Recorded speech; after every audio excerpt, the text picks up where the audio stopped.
Bien, vamos a comenzar o a continuar mejor. Señor, gracias por la enseñanza de esta mañana, lo que has comenzado a hacer en nuestro corazón desde mucho antes de haber llegado aquí esta mañana. Esta mañana has colocado tu sello de justicia, de amor y de gracia en el corazón de tu iglesia, Señor. Gracias. Gracias por recordarnos lo que has hecho en la cruz.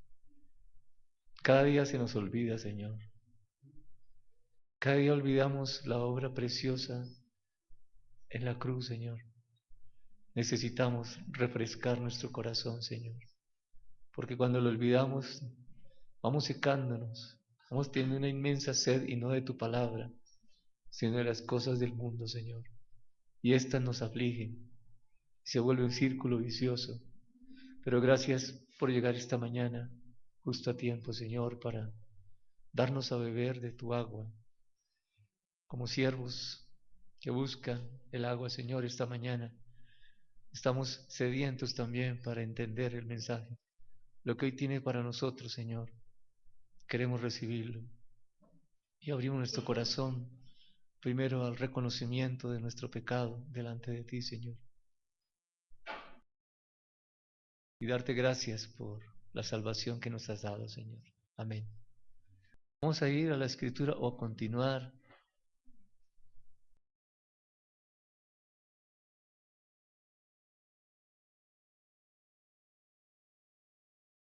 ¿Cómo nosotros, siendo creyentes, debemos vivir el presente? ¿Cómo vive usted este presente? Esta mañana, por la escritura, continuando con el mensaje de la alabanza, vamos a entender cómo debemos vivir el presente. ¿Cómo debe vivir un joven el presente? ¿Cómo debe vivir un anciano, un hombre, una mujer, un empresario, un estudiante? ¿Cómo debemos vivir este presente? Por supuesto tiene que ver con la fe. Leíamos en los versículos anteriores cómo la fe es la que nos lleva a ver el futuro y vivir en ese futuro. Nosotros no vivimos por fe un pasado, y créanlo o no, no vivimos por fe ni siquiera el presente.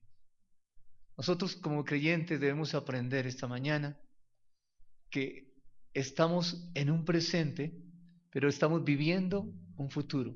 Si no estamos así, vamos a estar estresados, vamos a estar cansados, como seguramente algunos lo han estado o lo hemos estado. Pero esta mañana Dios va a aligerar nuestra carga. Esta mañana Dios nos va a dar de su amor, de su gracia, o nos va a recordar más bien su amor y su gracia para enseñarnos cómo debemos vivir el presente. El presente está lleno de dificultades, el presente está lleno de aflicciones, y no son desconocidas para nosotros como creyentes, porque la misma Escritura nos dice, en el mundo tendréis aflicción. Y el Señor en su oración le decía al Padre, no te pido que los saques del mundo, déjalos allá, Señor. Te pido que los guardes del mal, guárdalos, protégelos, porque ¿dónde vamos finalmente a hacer luz si no es en medio de la oscuridad? ¿Dónde vamos a impactar si no es en medio de donde hay una necesidad? Así es que, ¿cómo estamos viviendo el presente? ¿Cómo dice la Escritura que debemos vivir el presente? Y animarlos esta mañana de parte de Dios a vivir un presente. ¿Todavía no? Gracias.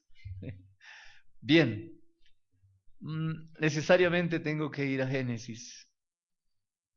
Lo primero que voy a hacer es colocar o presentar a ustedes una introducción que está en la Escritura, anticipándoles el tema, la introducción al tema. El tema tiene que ver con Apocalipsis, capítulo número 21, versículos del 1 al 8. La enseñanza estará centrada en un versículo que es el número 7, y el número 7 estará centrada solamente en una frase, y de la frase 2 palabras.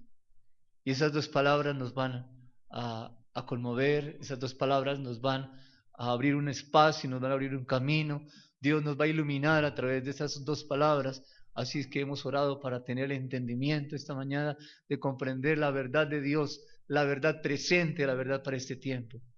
para este tiempo de su familia, para este tiempo personal, para este tiempo de pareja, para este tiempo de empresa, para este tiempo. Son buenos los tiempos para los creyentes. Nunca podemos decir que un creyente vive un mal día. El mundo está bajo el dominio del maligno, pero nosotros no somos del mundo. No estamos bajo ese maligno, mal día, bajo esa maldición. Nosotros estamos bajo la bendición de Dios, bajo el bienestar de Dios, bajo el pensamiento, el buen deseo de Dios, el buen consejo de Dios, y de allí no deberíamos salirnos. Pero por no saber cómo se vive el presente, hemos estado o hemos permitido que el pensamiento que no es de Dios logre permear la iglesia, logre permear al cristiano, no para anidarse allí, pero sí para causar confusión y tribulación. Uno de los mayores ataques de Satanás a la iglesia en todos los tiempos ha sido ir contra la pureza de la palabra. Cuando nosotros llegamos a ser creyentes, Él nos ha justificado en la cruz del Calvario. Y Satanás no ha creído, o corrijo, nos ha hecho creer, o le ha hecho creer a mucha gente que no somos justos. Hoy lo cantábamos, hoy lo recitábamos, pero también hoy lo confesábamos cuando leíamos la Escritura. Somos justos delante de Dios. Satanás quiere hacernos creer que la deuda no está cancelada. La deuda está cancelada, totalmente cancelada. Esa es su primera venida. Pero también vamos a ver de qué se trata la segunda venida. La segunda venida también se trata de cómo estamos viviendo el presente. Entendiendo un poquito más esta mañana acerca de la segunda venida, seguramente vamos a tener que tomar una decisión, cómo vamos a vivir este presente. Este presente tiene que ver con una plenitud. Y Satanás no quiere reconocer esa plenitud y quiere inculcar un pensamiento en la iglesia cristiana acerca de la pureza de la palabra, porque la pureza de la palabra es la que produce un corazón puro. Y de un corazón puro sale un pensamiento puro, y esa es una vida en plenitud. El enemigo no quiere la pureza de la palabra, por eso busca confundir, por eso busca mezclar, introducir su pensamiento de alguna manera en la iglesia, bien sea a través de la ciencia, bien sea a través de la política, bien sea a través de los medios de comunicación, como sea, pero busca introducir un pensamiento contrario al pensamiento de Dios para de esa forma mezclar la palabra, ir contra la pureza de la palabra y no vivir, no permitir que el creyente viva en una vida en plenitud. A eso estamos llamados. Ese es el presente de la iglesia cristiana hoy, una vida en plenitud. Pero ¿cómo? Lo vamos a ver esta mañana. La introducción tiene que ver con todo esto. Permítame coger un hilo desde el principio, desde Génesis, e irlo llevando hasta poder llegar al capítulo 21 de Apocalipsis. Génesis capítulo 2, versículos 16 y 17, nos narra la escritura allí. Mandó Jehová Dios al hombre diciendo, de todo árbol del huerto podrás comer, mas del árbol de la ciencia del bien y del mal no comerás, porque el día que de él comieres ciertamente morirás. Dios en su soberanía tenía un derecho y era hablarle al hombre en estos términos, en amor, no es otro término distinto al amor, lo que Dios está haciendo con Adán. Y le está diciendo, no coma de este árbol. Él era la autoridad. Él es el creador y la criatura se sujeta al creador. La criatura depende del creador y el creador lo aborda para hacerle notar, esta es mi autoridad, este es mi mandato, porque el día que él comiere ciertamente morirás. Cuando le está diciendo no coma de este árbol, está expresando su santidad. Dios está expresando que él es santo, pero también está dejando allí colocada su justicia. Si tú comes, te mueres. Ciertamente el día que no creas en mí, ese día te separas de mí, ese día mueres. Y está anunciando tanto una muerte física como una muerte espiritual. Capítulo 3 de Génesis. ¿Qué sucedió entonces? El hombre peca contra Dios y por supuesto, ¿qué merece? La muerte. Dios ha dicho, si comes te mueres. Él comió, lo que espera es la muerte. La santidad de Dios había dicho que Dios no iba a ver el pecado del hombre. No puede ver el pecado del hombre. No puede cohabitar con el pecado del hombre. Y el hombre pecó. Y la justicia de Dios le dice a la santidad, mira lo que hizo. La justicia de Dios es el hombre tiene que morir. Aparece el capítulo 3, versículo 15. Y pondré enemistad entre ti y la mujer, le dice Dios a la serpiente. aquella que engañó a Eva. Y entre tu simiente y la simiente suya, esta te herirá en la cabeza y tú le herirás en el calcañar. Aquí tenemos en esta palabra, en esta promesa, en esta profecía, las dos venidas del Señor, los dos advenimientos. El primer está, y tú le herirás en el calcañar, y la segunda venida está en la frase que dice, esta te herirá en la cabeza. La simiente de la mujer. Ya sabemos que es un libertador, ya sabemos que es Cristo, sabemos que es el Mesías, que había de venir a aplastar la cabeza de la serpiente, pero no fue en la primera venida. Romanos capítulo 16, versículo 20 nos indica, y en breve aplastará la cabeza de Satanás. Es en su segunda venida. Y en la primera venida herirás en el calcañar. Satanás, la serpiente, apenas iba a causar una leve aflicción en Jesús. Quienes hemos leído Isaías y toda la historia de la vida del Señor Jesús, podemos decir, ¿cómo así que una pequeña aflicción? Eso no es pequeña aflicción, sí. Era una pequeña aflicción frente a toda la gloria que Jesús estaba recibiendo y frente al hecho de que nosotros como creyentes, o más bien como pecadores, teníamos la oportunidad, porque Él abrió la puerta para que pudiéramos pasar por allí y volver a tener esa intimidad con Dios. Frente a eso, las aflicciones del Señor Jesús, Él mismo las dice, las califica, eso iba a ser poco. ¿Cómo será la gloria entonces? ¿Cómo será la vida presente hoy, este año, este día, este mes, este tiempo? ¿Cómo será la gloria que el creyente tiene en sí?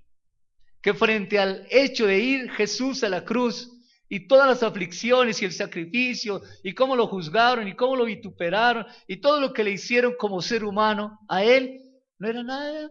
Corrijo, sí era mucho, pero él está diciendo, eso es como si la serpiente me mordiera en el calcañar. ¿Por qué aparece primero anunciada la segunda venida en Génesis 3:15 y después aparece anunciada la primera venida? Porque la gloria, la victoria iba a ser de él. Se menciona su gloria, se menciona su victoria. Era de Dios esa victoria. Después se menciona la primera venida. No porque fuera menos importante, de ninguna manera.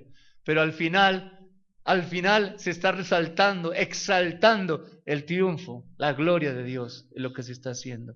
Bien, tenemos en 3:15 entonces la promesa de que va a venir un libertador para ese hombre que es pecador, que está lleno de pecado, cargado de pecado.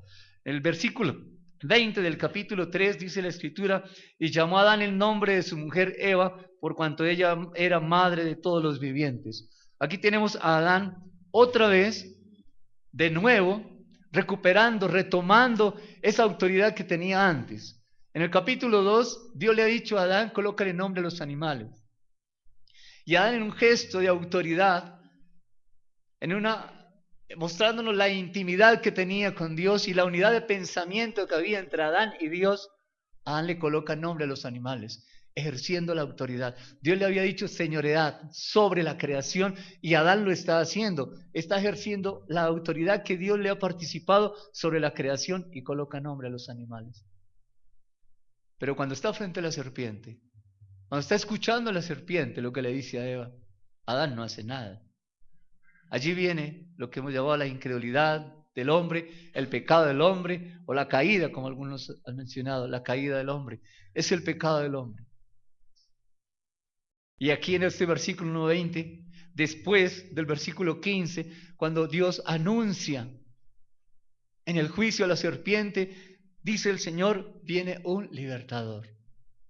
Y Adán está creyendo que lo que Dios dice en el versículo 15 de Eva será madre de los vivientes. Adán lo está creyendo. En el versículo 15 no habla de Eva, habla de la simiente de la mujer y habla de la mujer. Pero en el versículo 15 dice la escritura, y llamó a Adán el nombre de su mujer.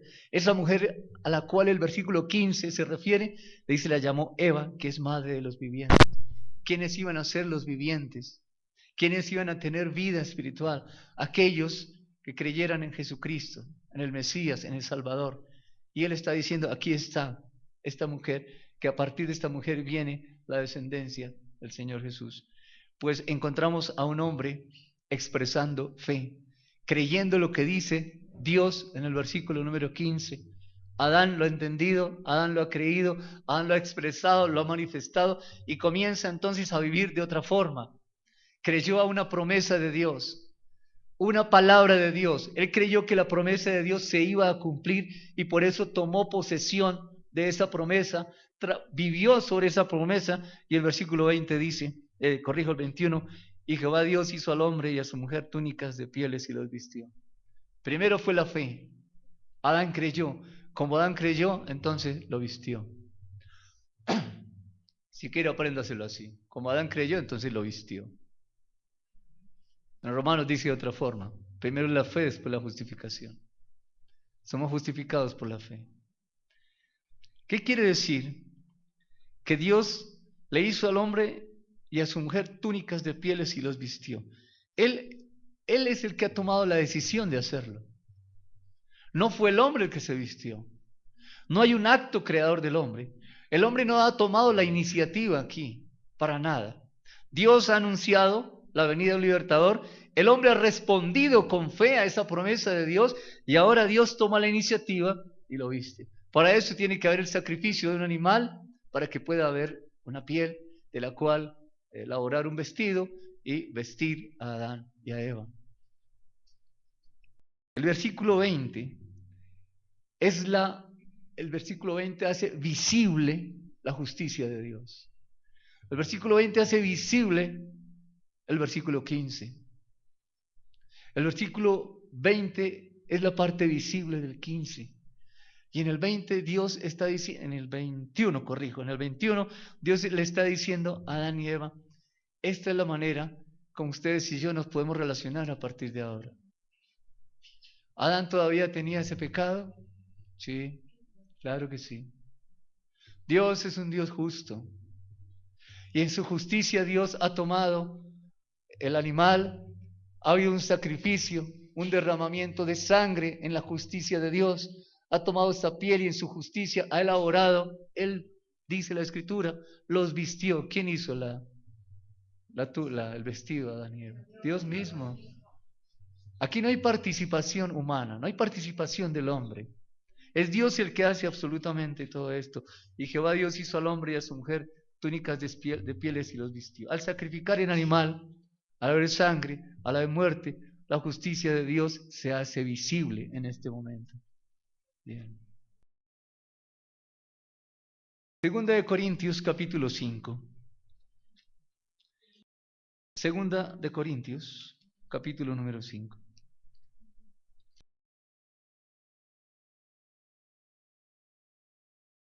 Versículo 21. Dice el apóstol Pablo, inspirado por el Espíritu Santo, al que no conoció pecado, por nosotros lo hizo pecado, para que nosotros fuésemos hechos justicia de Dios en él. Escuchen lo que está diciendo. ¿Quién no conoció pecado? Leamos el 20. Así que somos embajadores en nombre de Cristo, como si Dios rogase por medio de nosotros. Os rogamos en nombre de Cristo reconciliados con Dios. Al que no conoció pecado, Cristo no conoció el pecado. Pero por nosotros lo hizo pecado. ¿Quién? Dios. Lo hizo pecado. Para que nosotros fuésemos hechos justicia de Dios en él. ¿Tienen otra versión?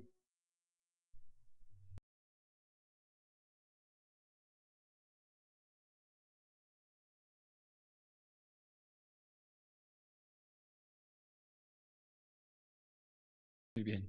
¿Alguien más?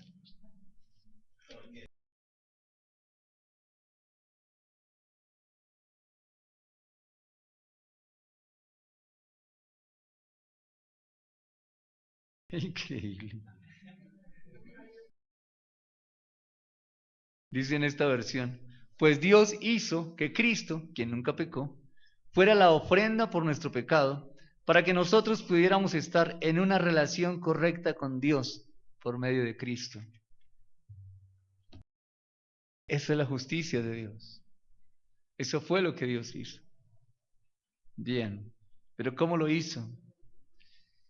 ¿Cómo hizo Dios esto? Permítame mostrárselo de la siguiente manera.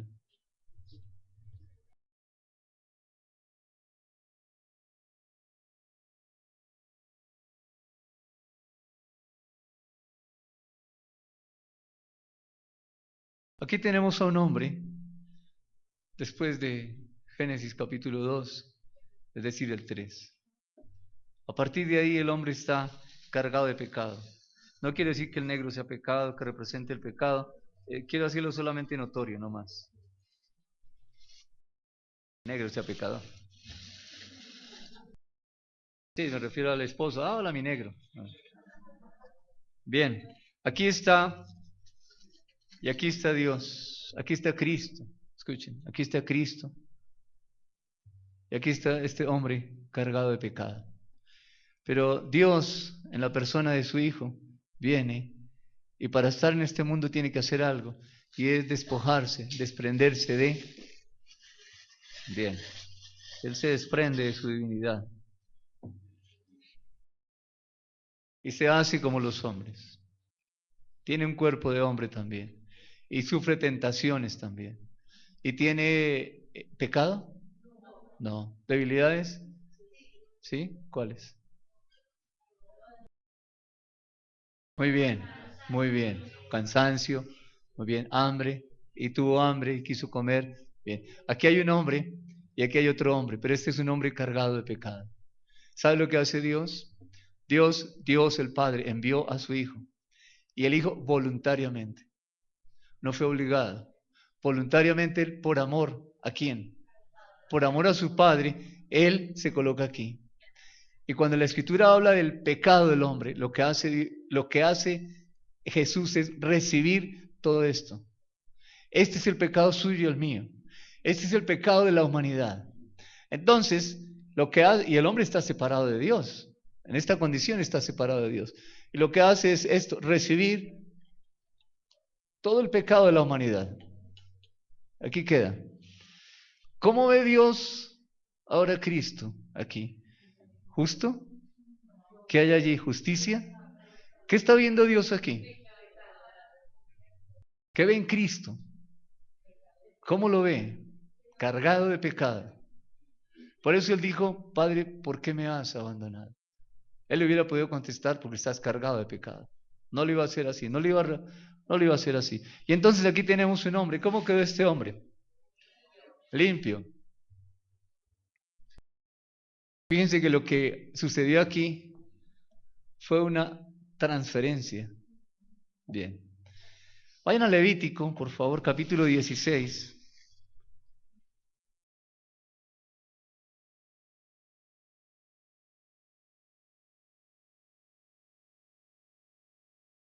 Ustedes leen entonces el 16 y el 17 y van a entender lo que decía David acerca de Hebreos capítulo desde el 10 hasta el 12. Antes de leer el capítulo 10 al 12 de Hebreos, que deben leerlo, lean Levítico capítulo 16 y 17. Capítulo 16, versículo número 21. Está diciendo cómo es la expiación, cómo es el perdón de pecados. Tenían que tomar dos cabritos, sobre uno colocaban las manos, y ese era para expiación, y otro los mandaban al desierto, era para reconciliación. Corrijo, el de expiación lo sacrificaban, el de reconciliación le confesaban los pecados. Miren lo que hace en el versículo 21. Y pondrán sus dos manos sobre la cabeza del macho cabrío vivo, y confesará sobre él todas las iniquidades de los hijos de Israel, todas sus rebeliones y todos sus pecados, poniéndolos así sobre la cabeza del macho cabrío, y lo enviará al desierto por mano de un hombre destinado para esto. Y aquel macho cabrío llevará sobre sí todas las iniquidades de ellos a tierra inhabitada, y dejará ir el macho cabrío por el desierto. Entonces tomaba el macho cabrío, colocaba las manos sobre la cabeza y confesaba, hablaba los pecados de Israel. Ese era un acto simbólico, pero lo hacía, confesaba en verdad los pecados del último año de la nación. ¿Y qué hacían con ese animal? Lo enviaban allá. Bien. Ahí hay más cosas, pero para esta enseñanza entiendan esta parte solamente. Primero de Pedro, capítulo 2,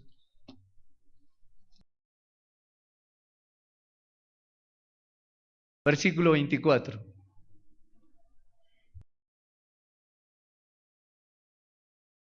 Leo desde el 21. Primera de Pedro, capítulo 2, versículo 21. Pues para esto fuisteis llamados, porque también Cristo padeció por nosotros, dejándonos ejemplo para que sigáis sus pisadas, el cual no hizo pecado, ni se halló engaño en su boca, quien cuando le maldecían no respondía con maldición. Cuando padecía no amenazaba, sino encomendaba la causa al que juzga justamente. Escuchen el 24.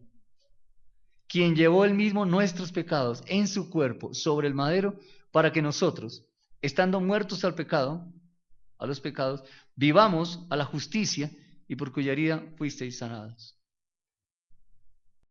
Aquí está la transferencia, otros lo llaman la imputación. Todo el pecado del hombre. Ahora, el hombre no hizo esto. Aquí tengo que levantar el vaso y si no, ¿cómo lo paso? Voluntariamente Dios ha tomado el pecado del hombre y lo tiene aquí. Esa es una transferencia. Y aquí el hombre queda en una condición sin pecado. ¿Puede presentarse delante de Dios? No, todavía no. Todavía no se puede presentar. Así como está como inocente porque no tiene ningún pecado. Pero no puede entrar al reino de Dios todavía. Es más allá que eso. Más allá. Porque aquí ha habido apenas una transferencia en una sola dirección. Ahora Jesús hace algo. Vuelvan a Corintios, revisen otra vez Pedro. Vamos a leer Pedro otra vez. Quien llevó él mismo nuestros pecados en su cuerpo sobre el madero, para que nosotros, estando muertos a los pecados, vivamos a la justicia, y por cuya herida fuisteis sanados. Ahora Corintios, 2 Corintios capítulo 5. Al que no conoció pecado, mire, aquí estaba sin pecado, por nosotros lo hizo pecado. En este momento, como ustedes están viendo el vaso, aquí podemos decir, por nosotros lo hizo pecado. Bien, ¿qué sigue? Para que nosotros fuésemos hecho justicia de Dios en él. Este tiene que recibir algo para poder presentarse delante de Dios. ¿Qué tiene que recibir? Según lo que dice la Escritura, la justicia de Dios. Entonces, Jesús le transmite esto al hombre. El hombre pecador, Jesús ha recibido de ese hombre pecador el pecado. Y este hombre ha recibido de Jesús la justicia de Dios. Ahora sí puede hablar con Dios. Ya tiene como Adán la vestidura. No era suficiente. No era suficiente que Adán se presentara delante de Dios con sus hojas de higuera y que Dios le dijera así no, y que Adán confesara el pecado. Sí, me equivoqué, pequé, me dejé engañar de la serpiente, hice lo que no tenía que hacer. ¿Qué había dicho Dios? Si pecas, confiésame tu pecado, mueres. Ciertamente, arrepiéntete. No le dijo eso. Si tú no me crees, no le dijo arrepiente, le dijo te mueres. Y tenía que morir. Y aquí hay uno que lleva el pecado y aquí hay uno que merecía morir. Este merecía morir. Pero mire cómo está ahora, revestido de la justicia de Dios. Y este tiene que morir porque lleva el pecado. Así es, que no debería. Pero en la justicia de Dios, sí. ¿Cómo puede Dios perdonar, o más bien, cómo puede Dios declarar a un injusto justo? ¿Cómo lo puede declarar justo si es injusto? Eso parece que no cabe legalmente en la cabeza de uno. Por ley no cabe en la cabeza que a un injusto lo declaren justo. Bueno, en nuestra política sí, dejémoslo hasta ahí. Pero aquí, ¿cómo en la justicia de Dios, más bien, cómo en la justicia de Dios uno injusto puede ser declarado justo? Ya tiene Dios, ya tiene Cristo el pecado. Una transferencia. Y la otra transferencia es la que Cristo le hace o nos hizo a nosotros, creyentes, pecadores, nos revistió de su justicia. Y aquí estamos nosotros. Ahora, ¿sabe que hay alguien que le quiere quitar a usted esta justicia? Al creyente. Y quiere recordarle a usted su pasado pecador. Pero cuando, yo no sé si usted alcanza a ver el pecado del hombre aquí. ¿Sí lo ve? ¿Se ve? ¿Por qué no? Porque no está. Pero alguien le está recordando que sí está. Fue que usted hizo esto, usted hizo esto, usted hizo esto, usted hizo esto. Pero quien realmente es creyente, quien realmente, no el que dice que es creyente, sino quien realmente es creyente, ¿dónde tiene el pecado? ¿Cómo lo ve Dios? Revestido de la justicia de Él. Estamos en Corintios cuando dice, al que no conoció pecado, por nosotros lo hizo pecado, para que nosotros fuésemos hecho justicia de Dios en Él. Es decir, lo leo en esta versión, Romanos 5, ¿cómo es? Segunda de Corintios 5:21, en esta versión dice, pues Dios hizo que Cristo, quien nunca pecó, fuera la ofrenda por nuestro pecado para que nosotros pudiéramos estar en una relación correcta con Dios por medio de Cristo. Así es que ahora Él nos ve justos. ¿Está claro hasta ahí? Bien. El asunto es que para que esta justicia pudiera estar en este hombre, Él tenía que ir a la cruz. Romanos capítulo, creo que es el 5, por favor acérquense allí. Romanos 5. Romanos 5, Romanos 5.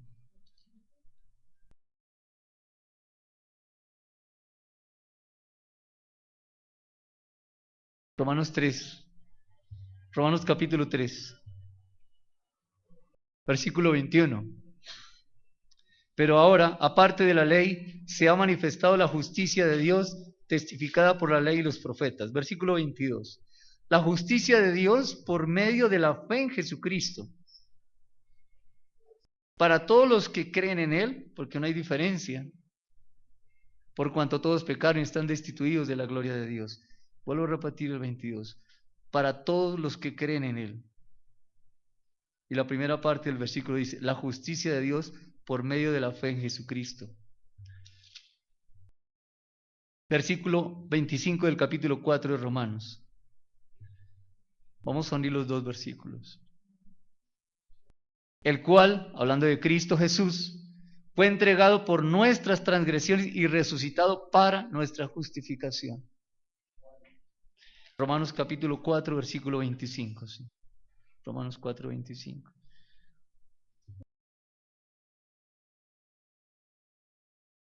Voy a leerlo en nuestra otra versión, Romanos 3, 22. Dice así la escritura, 3, 22. Dios nos hace justos a sus ojos cuando ponemos nuestra fe en Jesucristo. Y eso es verdad para todo el que cree, sea quien sea. Nos hace justos a sus ojos cuando ponemos nuestra fe en el que se llevó los pecados. Pero hay que saber que se llevó el pecado. Si yo no sé que se llevó el pecado, ¿en quién estoy poniendo la fe? En uno que está en un madero. Eso no le sirve de nada. Absolutamente de nada. Debemos entender que Él se llevó el pecado. Bien. Y Romanos capítulo 4, versículo 25. Lo leo también en esta versión. 4:25 dice, Él fue entregado a la muerte por causa de nuestros pecados y resucitó para hacernos justos a los ojos de Dios. Entonces aparece la cruz y la justicia de Dios después de la muerte de Jesús. Para quienes creemos. Bien. Pero hay un caso, que son muchos, pero traigo solamente uno, que es el de Abraham. Romanos capítulo 3. 3, sí, Romanos 3.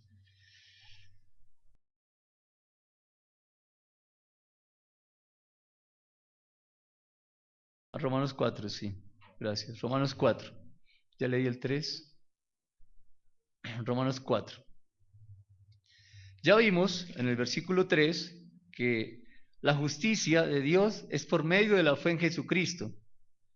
Pero el versículo 20 del capítulo 4 nos lleva a pensar o a escudriñar algo más. Dice la Escritura, tampoco dudó, hablando de Abraham, tampoco Abraham dudó por incredulidad de la promesa de Dios, sino que se fortaleció en fe dando gloria a Dios, plenamente convencido de que era también poderoso para hacer todo lo que había prometido. Pero miren el 22, por lo cual también su fe le fue contada por justicia. ¿Cuándo nos declara Dios justos? Cuando ponemos la fe en Jesucristo, entendiendo que Jesús llevó los pecados en la cruz. Tengo que entender que este es el Jesús, el que se llevó el pecado. Debo entender eso. ¿Y a qué horas Abraham entendió eso? Si Jesús no había nacido. Había una promesa que estaba en Génesis 3:15, pero dice, por lo cual también su fe le fue contada por justicia. Bien, es como ustedes lo dijeron ahorita, es porque Abraham depositó su fe ¿en quién?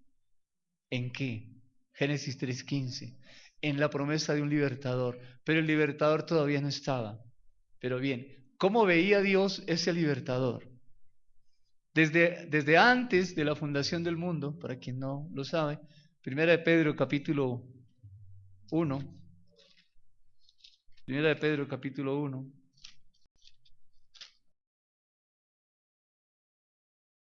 dice la Escritura, en el versículo 20, leo desde el 19, sino con la sangre preciosa de Cristo, está hablando desde antes de la fundación del mundo, la sangre preciosa de Cristo como de un cordero sin mancha y sin contaminación, ya destinado desde antes de la fundación del mundo. ¿Quién fue destinado desde antes de la fundación del mundo?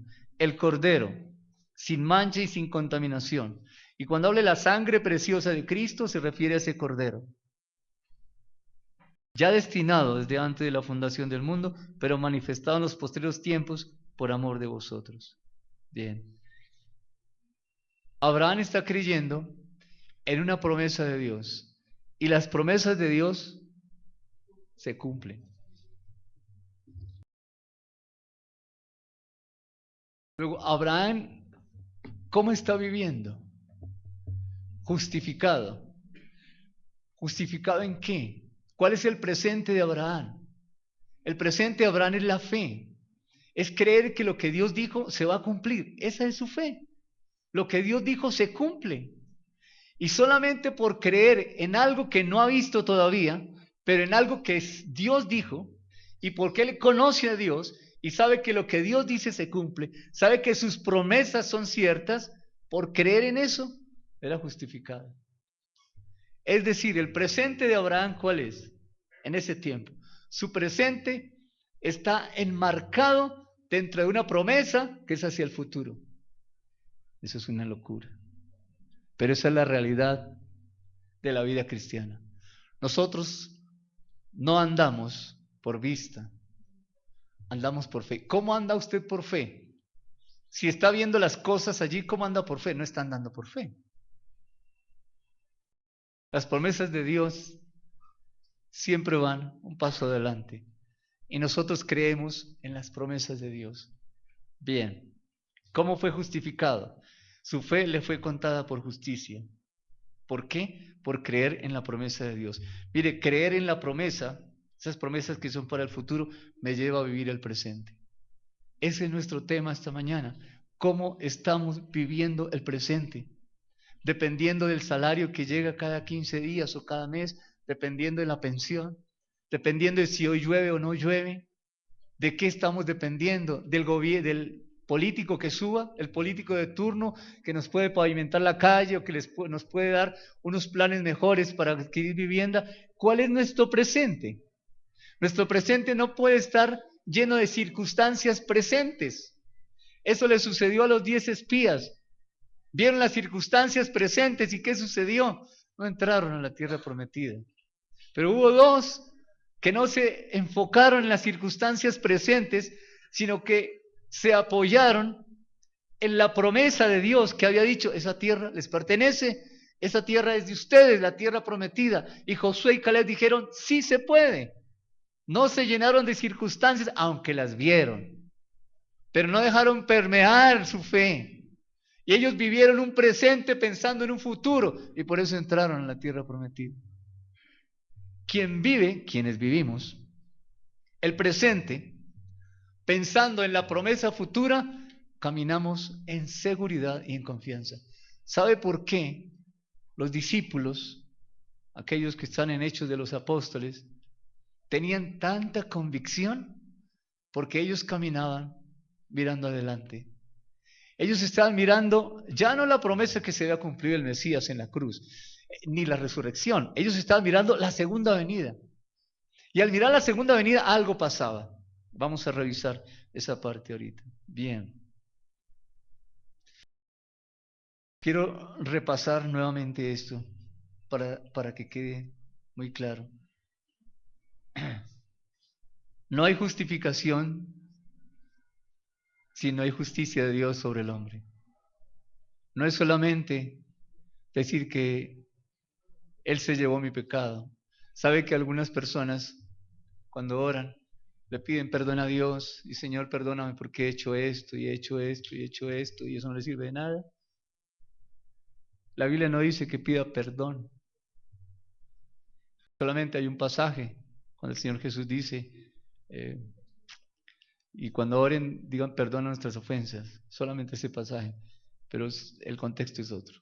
¿Sabe lo que dice Dios? Confiesa el pecado. Confiésalo. No es suficiente decir, Señor, perdóname. Hagamos el ejercicio. Usted, esposo, le dice a su esposa, perdóname. Y la esposa le dice, ¿de qué? No importa, perdóname. ¿Pero de qué te perdono? No importa, simplemente perdóname para yo sentirme perdonado.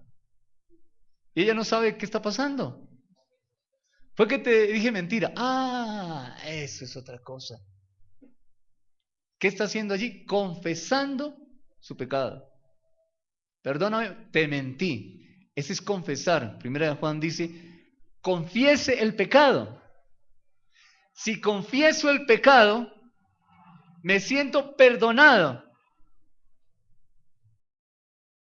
Si no confieso el pecado, estoy acumulando y acumulando y acumulando y acumulando. No estoy diciendo que acumule el pecado, pero estoy comiendo una carga emocional y espiritual que no puedo. Y hay cristianos que están con su visión al piso, o sea, agachados, y andan así, derrotados. ¿Y qué será lo que está pasando? Pues que tiene la mirada en el piso. ¿Por qué? Porque no ha confesado el pecado. Señor, tú sabes que yo he pecado. ¿Sí? Pues dígame qué hizo. Pero es que tú todo lo sabes. Confiéselo. ¿Sabe que a veces, a veces sí, a muchas personas les queda difícil confesar el pecado por el orgullo? O porque se sienten que son poquita cosa, o se sienten que son mucho, o hay una sobradez, o hay un miedo a yo no sé qué. Si el pecado usted lo confiesa es a él, no se lo tiene que confesar a nadie más, a su Padre Celestial, y le dice, yo hago esto, Señor. ¿Él lo sabe? Adán, ¿dónde estás tú? Por Dios, Dios sabía dónde estaba Adán. Lo está llamando, le está dando una oportunidad maravillosa de que Adán confesara su pecado. Pues a nosotros también. Dios todos los días, con la carta de amor que nos envía, todos los días nos está diciendo, ¿dónde estás tú? Ven, dime dónde estás, Señor, aquí. Yo miento. Mis pensamientos, Señor, los dejo ir detrás de la vanidad, detrás del egoísmo. Mis pensamientos anhelan esto, anhelan, Señor, yo sé que esto está mal. Perdóname. Recibo tu perdón. Sí, eso es distinto. Es confesar el pecado. Bien. ¿Cómo estamos viviendo el presente? ¿Enmascarados? ¿En una religiosidad? ¿Creyendo en un Jesucristo en la cruz, colgado en un madero? ¿O en aquel que en verdad se llevó mis pecados y yo sé que soy justo? Y el diablo no puede penetrar con un pensamiento distinto a decirme que no he sido justificado, porque sí he sido justificado. Dios me ve a mí justo por Cristo Jesús. Pero el Cristo que se llevó el pecado, tengo que confesarlo. Si usted no lo confiesa, ¿dónde está el pecado? ¿En Cristo? ¿Usted? ¿Y cómo lo va a ver Dios? Bien. Ahora sí la predicación. Apocalipsis capítulo 21. Sí era la introducción y si no, ¿cómo vamos a entender Apocalipsis?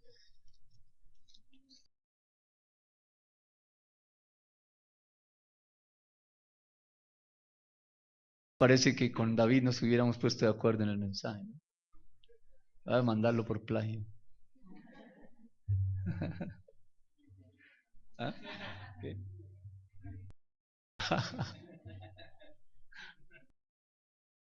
Bien. Apocalipsis 21. ¿Cómo vamos a entrar al capítulo 21? Escuche. Vamos a entrar pensando en lo siguiente. La pregunta inicial es, ¿cómo vivo el presente? Desde la alabanza, Dios estuvo dándonos de su amor, recordándonos su amor, haciéndonos notar su gracia y diciéndonos, el presente se vive mirando el futuro. No hay otra forma. Y mirar el futuro es mirar con fe. ¿Y a dónde mira? A las promesas de Dios. Abraham estaba mirando la promesa del libertador. Como él creía en el libertador, aun cuando el libertador no había venido, ya era justo. ¿Por qué? Está disfrutando Abraham y Moisés y todos los hermanos del Antiguo Testamento estaban disfrutando un presente basados en un futuro. Sin que Jesús hubiera venido por primera vez, ya eran justos, sin haber venido, solamente porque Dios lo prometió y las promesas de Dios se cumplen. Bien. ¿Quieres ponerlo ahora sí, por favor? ¿Todo completo?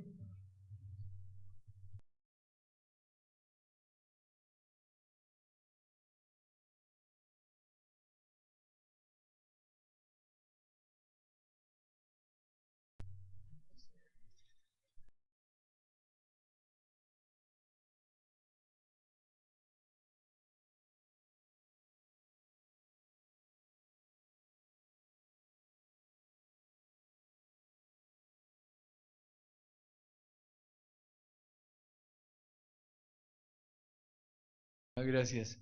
Este es primera de Pedro. ¿Recuerdan que lo leímos? Cuando él dice que desde antes de la fundación del mundo está preparado el Cordero. Bien. Todo. Pequeñito. No, el pequeñito, hijo. Ah, está bien.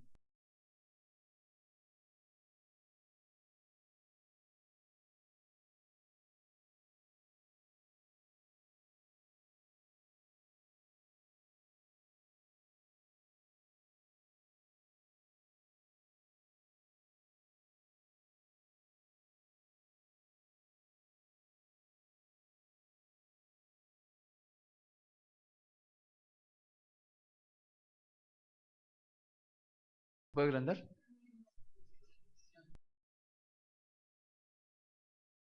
¿No? Bien, está bien. Ustedes tienen la Biblia ahí, yo lo explico.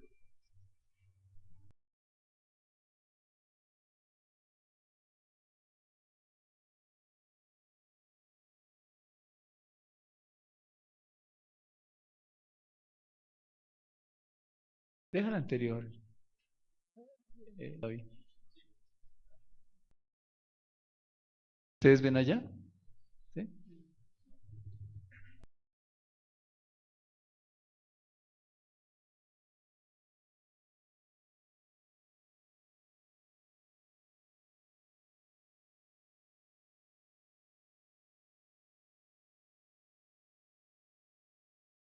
Es, ya, quieto, no se muevan. No se muevan. Bueno, miren, mi espalda les impide ver a algunos. ¿No está bien? Bien. Aquí está la promesa antes de Génesis 1. Este es Génesis 1:1.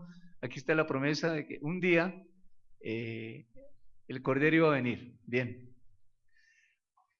Aquí está el cumplimiento de esa promesa. Las promesas que Dios hace se cumplen. En su tiempo se cumplen.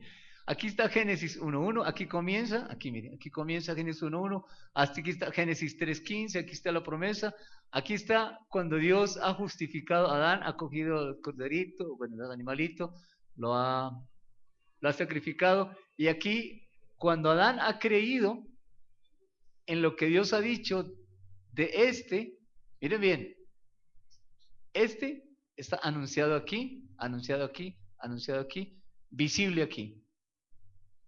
Adán está creyendo en este. Al estar creyendo en este, es como si estuviera parado aquí. y esto ya estuviera cumplido. ¡Wow! Ahora aquí tenemos a Moisés, aquí tenemos a Abraham, aquí tenemos a Jacob, y aquí tenemos a bueno, etc. Aquí están todos los hermanos del Antiguo Testamento. ¿Cómo ellos eran justificados? ¿De qué manera? Creyendo atrás, creyendo en una promesa que Dios había hecho y que se iba a cumplir. Bien, porque él veía esta promesa, la veía cumplida aquí. Luego el que creyera en esta promesa, aquí estaba ya cumplida. Bien, hasta ahí está entendido, ¿cierto? Ahora mi presente, ¿cuál es? Mi presente justificado ya no es mirando hacia allá. Escuchen, nosotros podemos mirar hacia esta promesa, pero ya tenemos la promesa cumplida. Necesitamos conocer todo esto, absolutamente todo esto, para entender bien cuál fue la obra que él hizo en la cruz.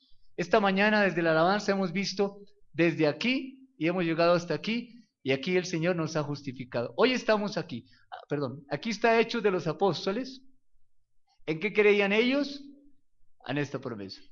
¿En qué creemos? En la promesa, en la promesa. Pero, ¿por qué no mirar aquí, mire, la segunda venida? ¿Qué va a pasar en la segunda venida? Que si yo creo en esa promesa, puedo empezar a vivir la segunda venida aquí. ¿Se puede? ¿Por qué saben que sí? Tenemos el modelo ya. Tenemos el modelo. Abraham vivió la justicia de Dios sin que Jesús hubiera venido. Y la justicia de Dios solamente era aplicada cuando Jesús estuviera en la cruz. Pero como Él lo prometió desde antes, luego Dios el Padre ya veía a Jesús en la cruz.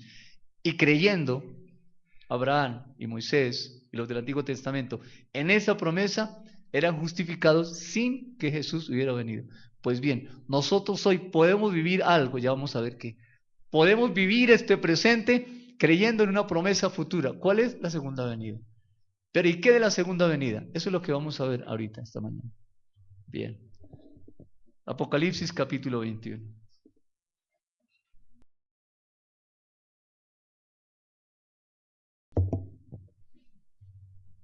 Vi un cielo nuevo y una tierra nueva, porque el primer cielo y la primera tierra pasaron, y el mar ya no existía más. ¿Qué fue lo que aquí se acabó? El cielo también se acabó, la tierra también, porque había un cielo nuevo y una tierra nueva.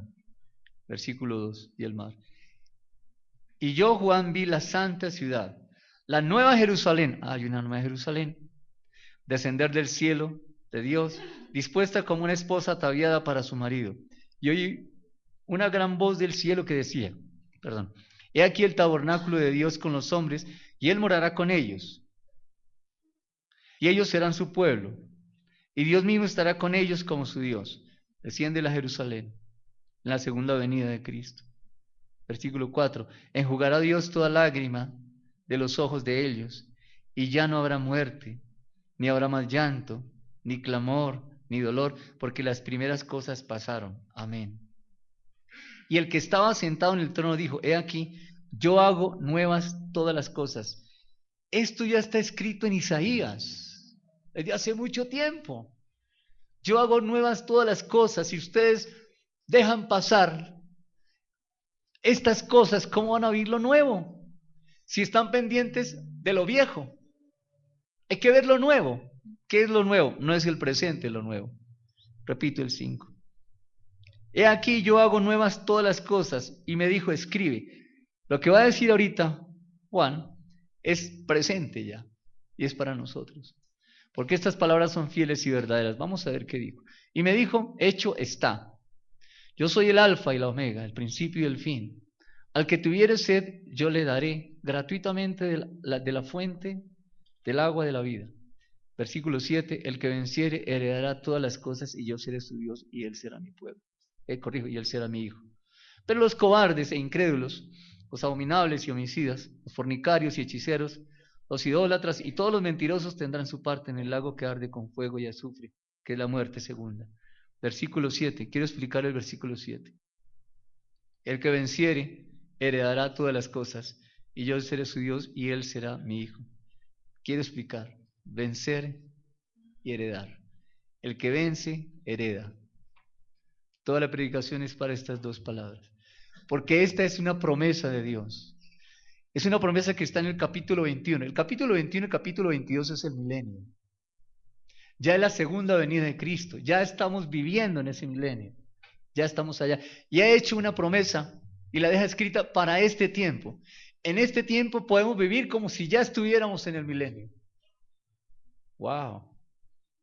El que venciere, heredará. Bien, ¿qué significa ahí vencer?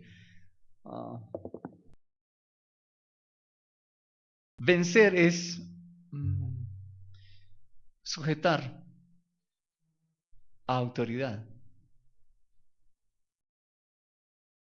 Sujetar a autoridad. ¿Cuál autoridad?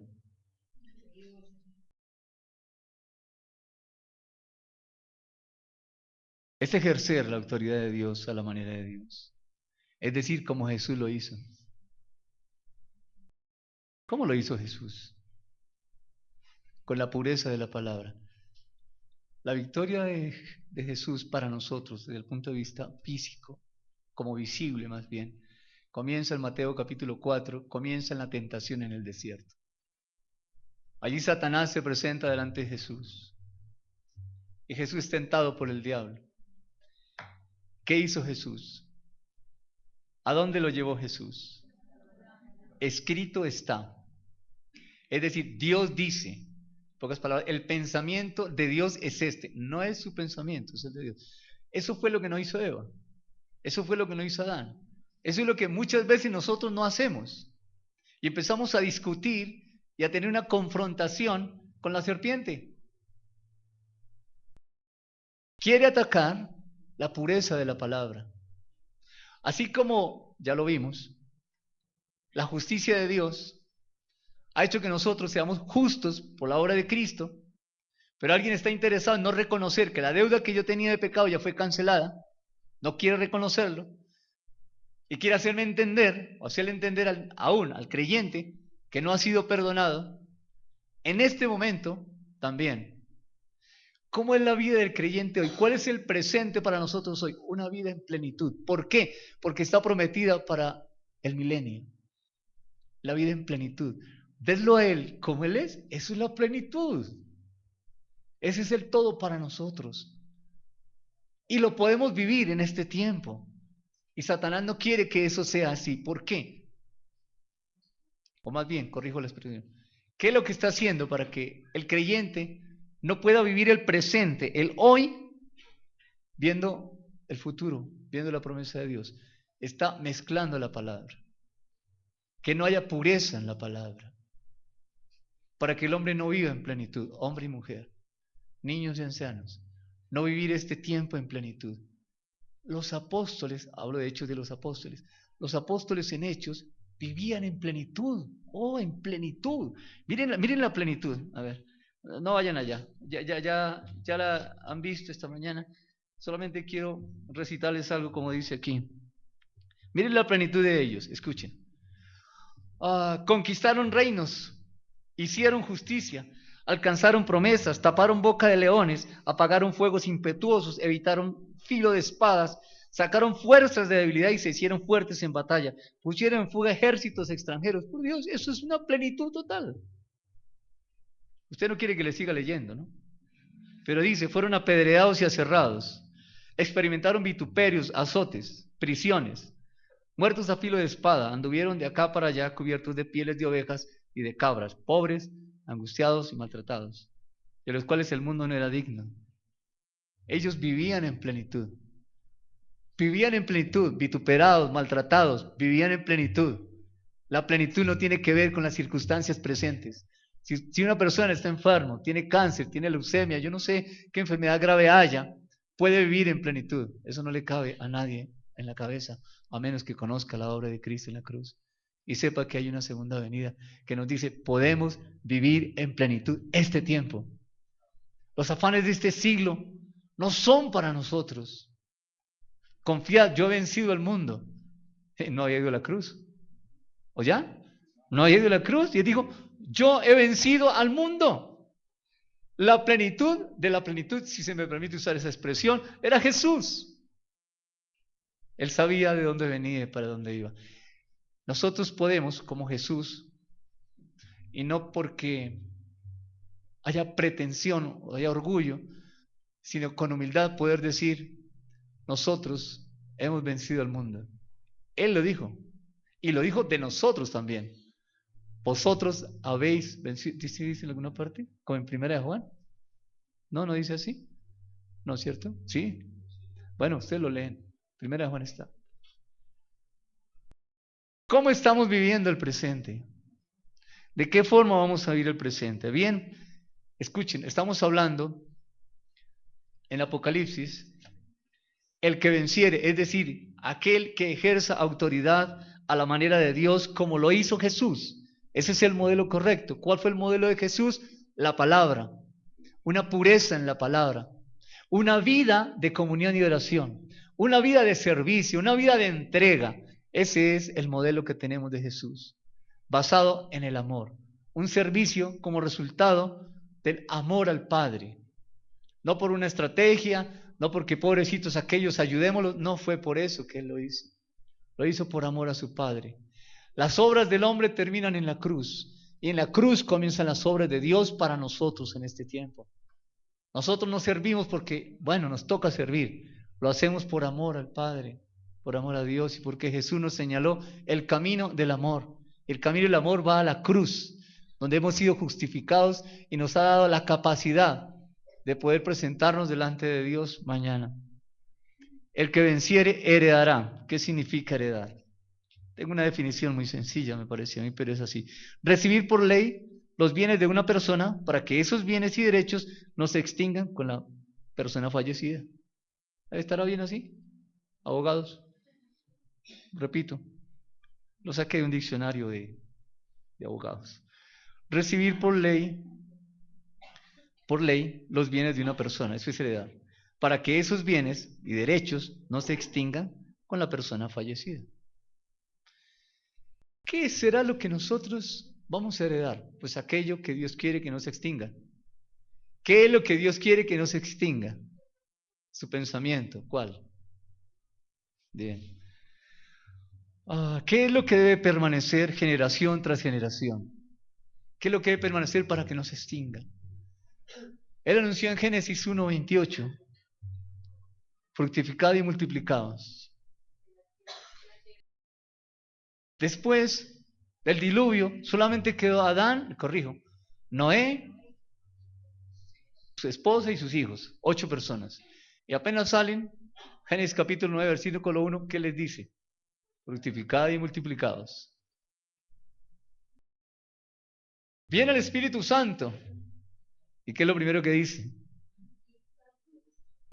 ¿Qué es lo primero que dice? Hechos capítulo 1, versículo 8. Lo mismo que dijo en 1:28. ¿Qué dijo? Recibiréis poder cuando haya venido sobre vosotros el Espíritu Santo y me seréis testigos en Jerusalén, Judea, Samaria, esta última tierra. Bien. ¿Y cuál fue el mandato que dejó el Señor Jesús? Ir y hacer discípulos. Bien. Que entonces, ¿qué es lo que en contexto Dios quiere que no se termine y que de generación en generación se vaya transmitiendo? El pensamiento de Dios a ser discípulos. El pensamiento de Dios. Bien. Estamos hablando del milenio. Estamos hablando de una promesa de Dios. El que exprese autoridad a la manera de Dios, es lo que estamos leyendo aquí, el que exprese esa autoridad a la manera de Dios, ¿qué va a pasar? Heredará. ¿Heredará qué? Bien.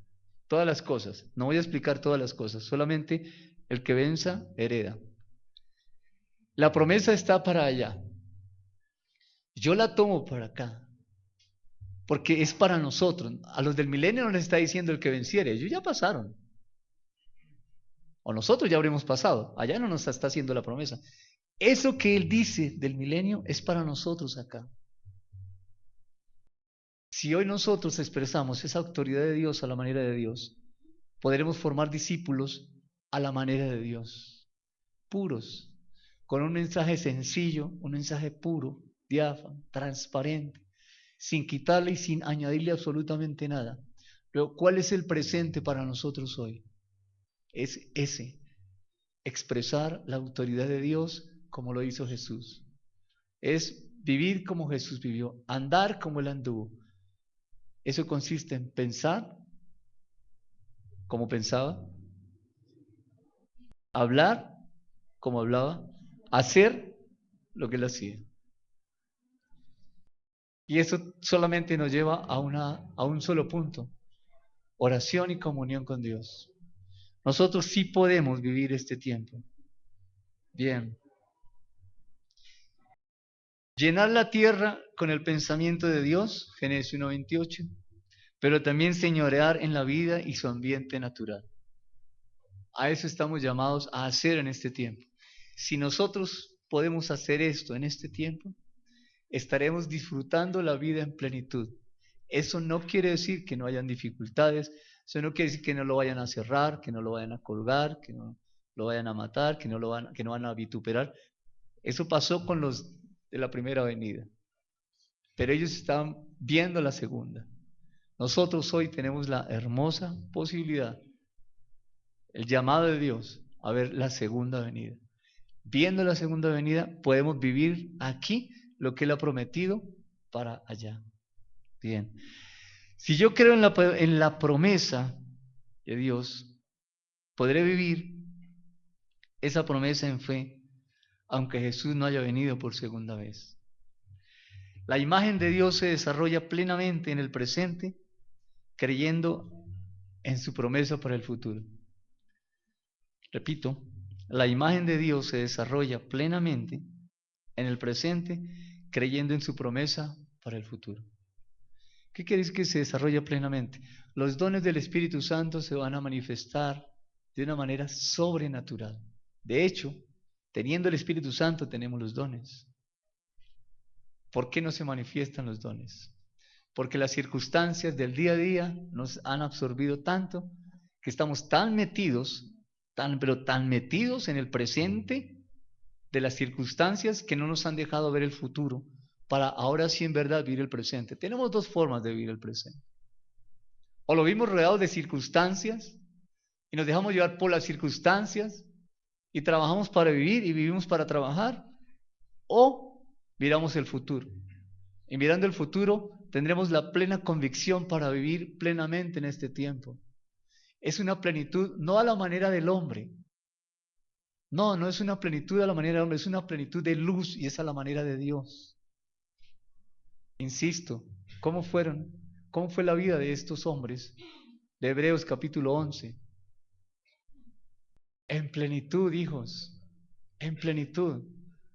Aunque fueron maltratados y vituperados, vivían en plenitud. Y Pablo estaba enfermo, y a Esteban lo estaban matando, y vivía en plenitud. Y dijo, veo bien. Y además dijo, perdónalo, Señor, porque no saben lo que hacen. Estaba muriendo, apedreado, y estaba viviendo en plenitud de Dios. Y nosotros podemos hacerlo. Claro que sí. ¿Cómo vamos?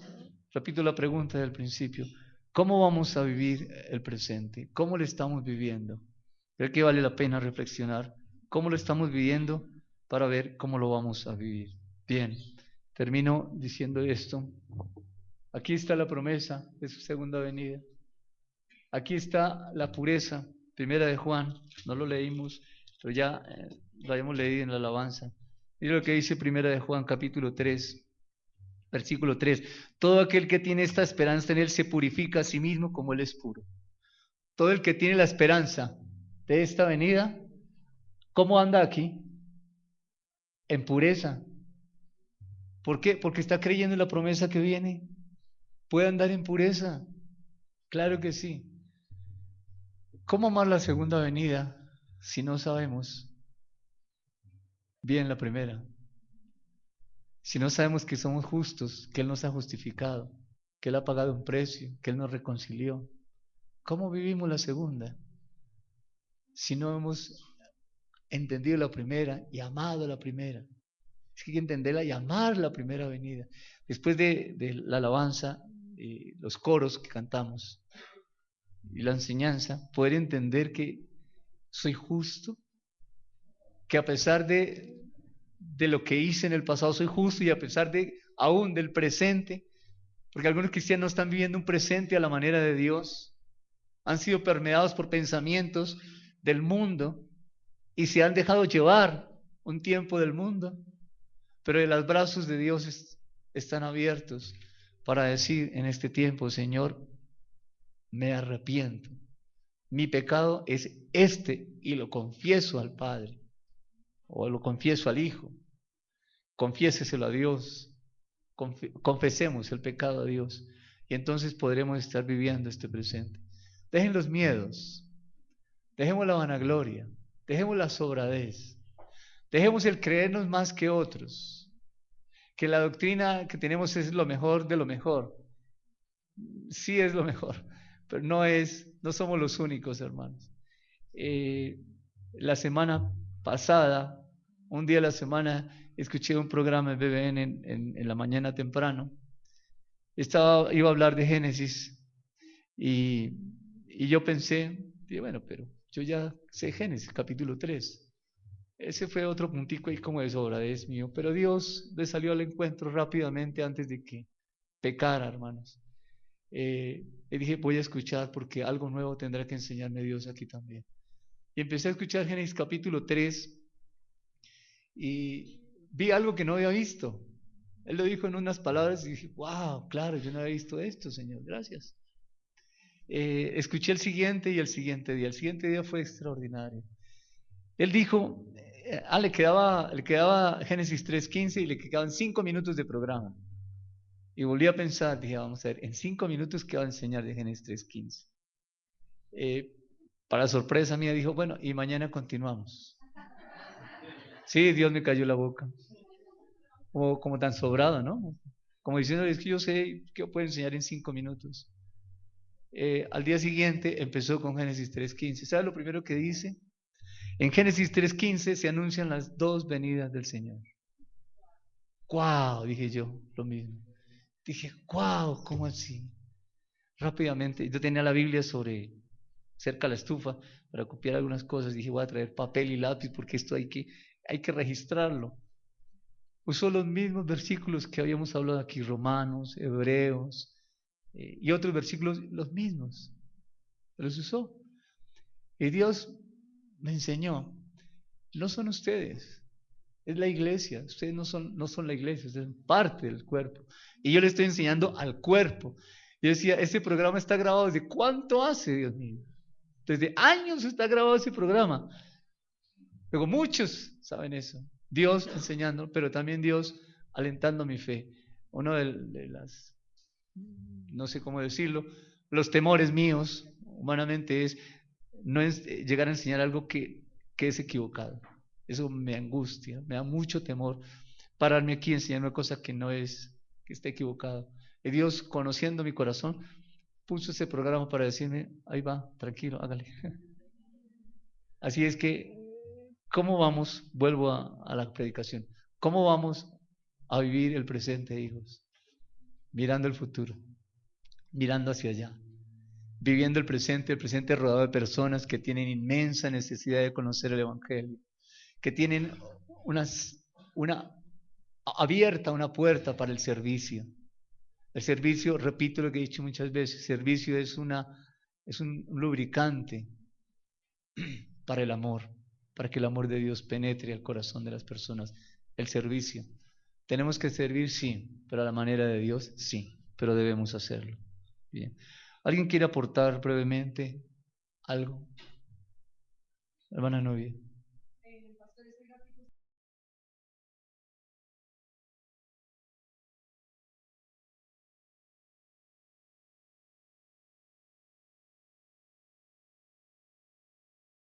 Sí. Esta fue la primera. Aquí está la segunda. Y estamos aquí en este tiempo, aquí.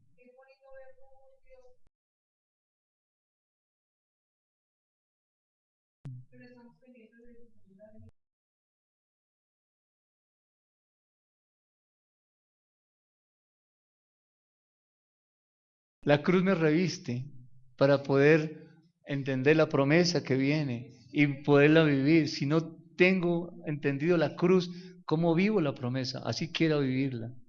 Sí, está bien.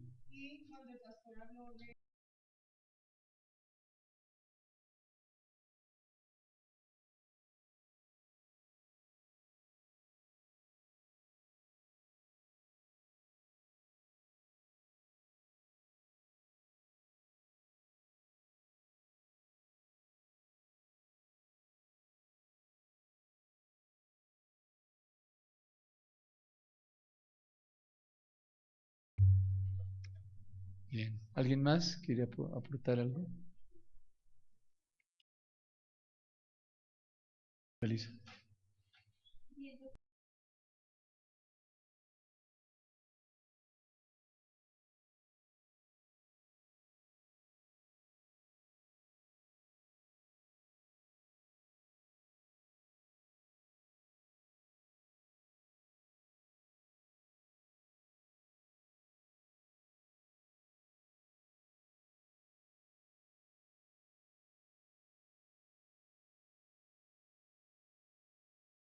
Es libertad.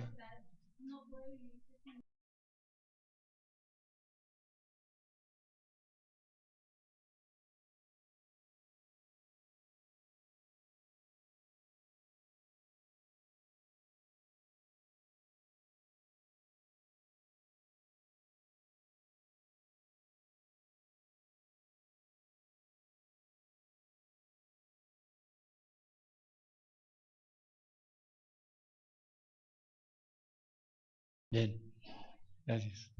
Bien, María. ¿Quiere levantar la voz?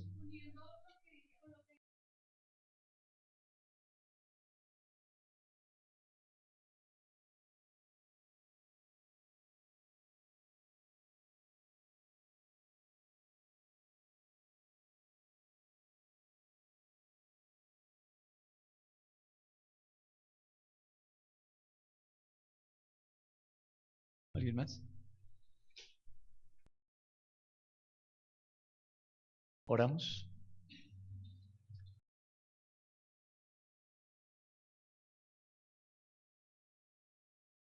¿Quién puede orar? Dar gracias a Dios. Una hermana que ore, o un hermano que ore. Dos personas que oren.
Dos cositas antes de salir. Cinco hermanos que quieran colaborarnos el próximo domingo.